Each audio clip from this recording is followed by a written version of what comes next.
Assalomu alaykum qadrli kuzatuvchilar. Bugun sizlar bilan bahorning oxirgi oyi, yozning boshida pishib, ko'zimizni quvnatadigan ajoyib meva haqida suhbatlashamiz. Gilos haqida. Gilos nafaqat yozning ilk laziz mevasi, balki salomatlik uchun haqiqiy shifo manbai deyish mumkin.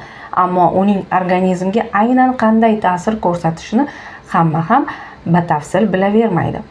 Gilos oshqozon faoliyatini me'yoriga keltiradi. Ichaklardagi chirish va bijg'ish jarayonlarini to'xtatib, zaharli moddalarni haydaydi. Meva tarkibidagi organik kislotalar oshqozon osti bezi ishini faollashtiradi va ichak peristaltikasini, ya'ni harakatini yaxshilaydi.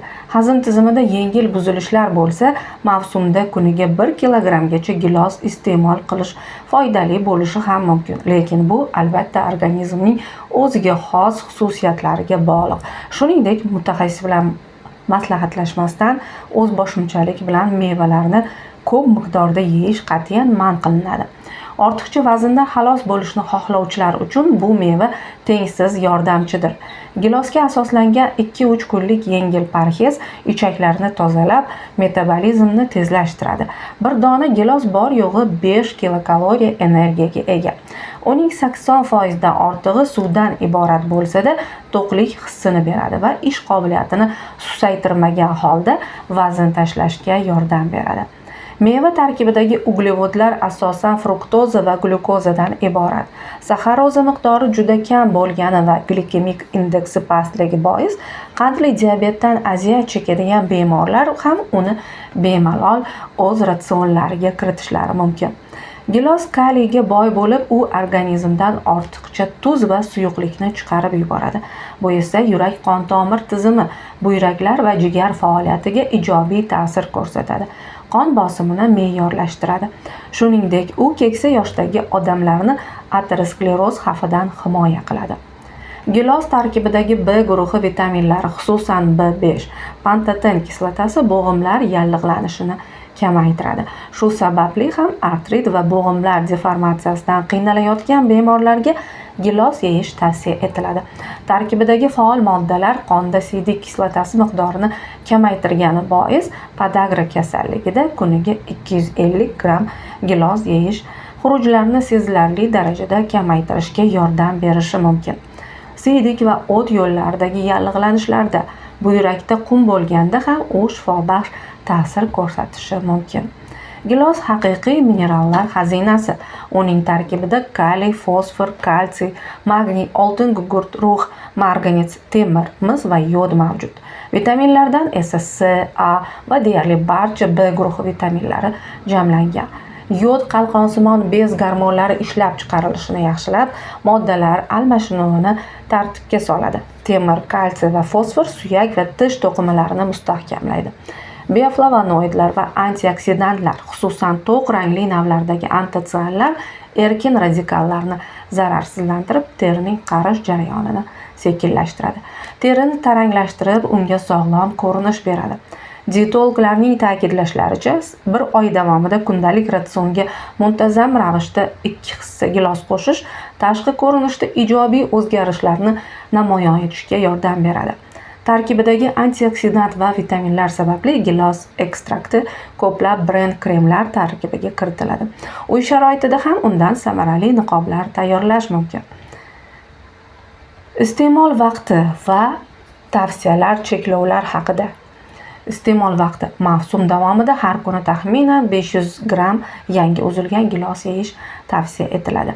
Maksimal foyda olish uchun uni asosiy taomlardan alohida yengil tamaddi sifatida iste'mol qilgan ma'qul. Gilos yegan zahoti orqasidan suv ichish tavsiya qilinmaydi. Bu oshqozon ichak tizimida kuchli meteorizm, ya'ni qorin dam bo'lishi va ich ketishiga sabab bo'lishi mumkin. Gilos tarkibidagi tabiiy melatonin uyqu gormoni mavjud. Kechki payt bir siqim gilos yeyish uyqusizlikdan xalos bo'lishga va tinchlanishga yordam beradi. Yuqorida sog'lom odam 500 gram kuniga gilos yeyish mumkin deb aytdik. Bu albatta sog'lom odam uchun me'yordir. Lekin bu Miqdorni birdaniga emas, kun davomida bo'lib, masalan, 2-3 hissada yeyish sharti bilan.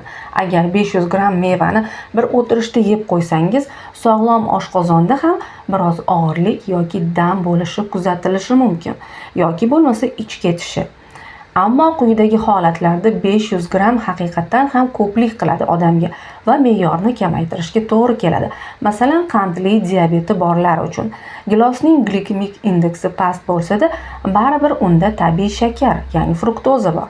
Diabeti bor odamlarga kuniga 150-200 grammdan ortiq gilos yeyish tavsiya qilinmaydi.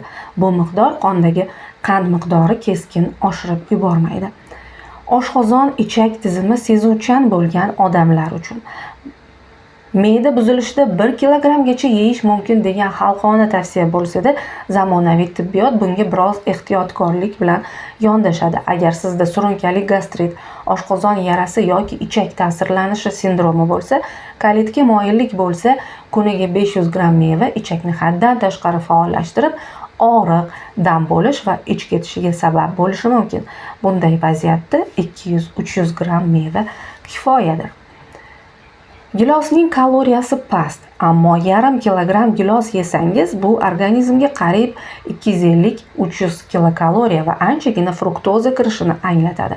Ozish jarayonida shakarning har qanday ko'rinishi nazoratda bo'lishi kerak. Shuning uchun vazn tashlashni istaganlar kuniga 200-250 grammdan oshirmasligi ma'qul hisoblanadi. Agar sog'lig'ingizda jiddiy muammolar bo'lmasa, kun davomida, masalan, tushlikdan oldin va peshingi choy paytida 200 grammdan bo'lib, jami 450-500 gramm gilos yeyish xavfsiz bo'lishi mumkin. Oshqozoningiz o'zgarishlarga qanday munosabat bildirishiga qarab, miqdorni o'zingizga moslab olishingiz mumkin.